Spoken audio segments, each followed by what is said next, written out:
So this is our promotional room, what we call our promotional room, and these are all the ideas that we have developed and implemented at various chains and independent operators over the last few years. We kind of have to clear it out every year or two because they really stock up, but there's probably 1,000 promotional ideas in here right now on these shelves. What's the process once it gets inside here? Well, a client might call, in fact, I'll use this as an example. A client might call and say, I want to feature food pairings with martinis and with other wines and everything. And so then they'll say, let's do fishes from the Northwest. Let's do fresh salmon, copper salmon from Alaska. They'll kind of give us the elements of it, and then we put together all the what we'd call extensions.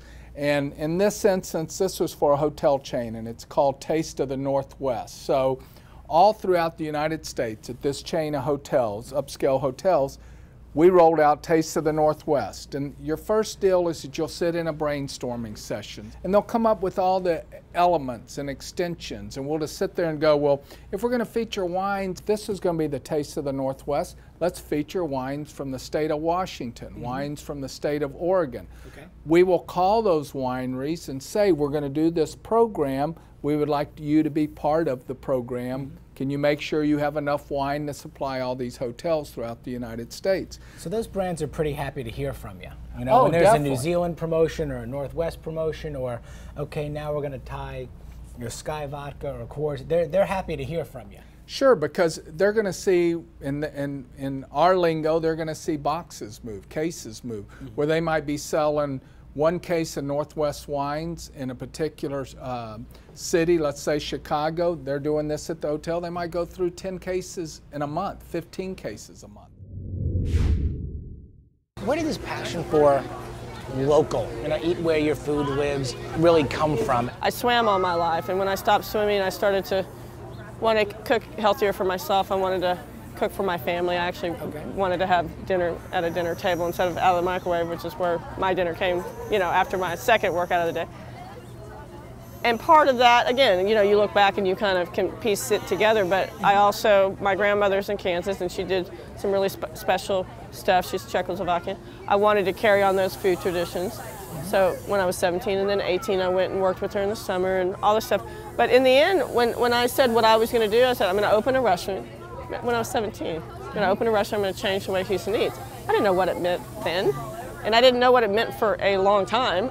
I've been doing this for about 20 years. I've been cooking for about 30 years. But the reality is it's like something like Alice Waters.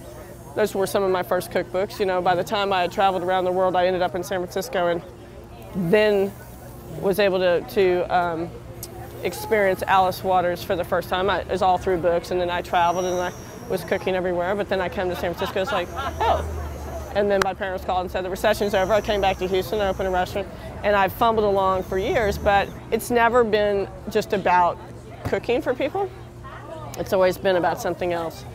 I wanted to be a chef in Houston, doing Houston food, from here. 20 years ago, I was the Alice Waters of the Third Coast. I was like, I don't want to be Alice Waters, and I want to be from the Third Coast, but I want to be Monica Pope, and I want to be doing food that's from here. I want somebody to come from San Francisco, which they do, and go, this is Houston. It's like, well, this is Houston. This is part of Houston. You go down the street and experience a different Houston, but this is actually Houston. When something's saturated, it means it's full. So if I just ate all of this basil pesto right out of the bowl. You decide, okay, this is what I'm going to do. Recipe for success. This is my challenge. This is what I'm going to start. Take me through the steps. What's the first thing you did? Starting a nonprofit is exactly like starting a business. Color Me Entrepreneur. It's exactly the same muscles. First, you have to be like a Pied Piper. You have to get people's attention. This is a problem. Then you have to convince them that not only should they help, that they can help, and that you can use their help and that it won't be too painful, right? Like just a little, but the very first constituency that I approached, because I'm a foodie and because I decided that the approach I wanted to spend my time on was prevention rather than turning the Titanic. So my first target audience, so to speak, were chefs.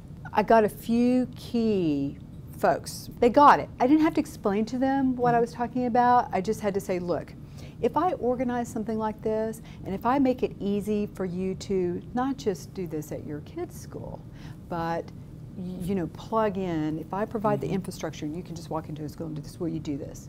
And will you help me get other chefs to do this? Yes. So that was the first. And then I went back around and met with people at, University of Texas, Health Science Center, at Baylor, all the researchers.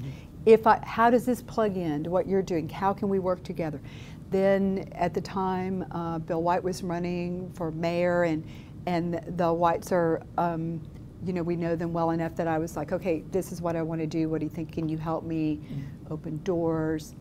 And so I built my posse. I built my core team of change agents, and no one person was I asking to do very much, but just to do a little.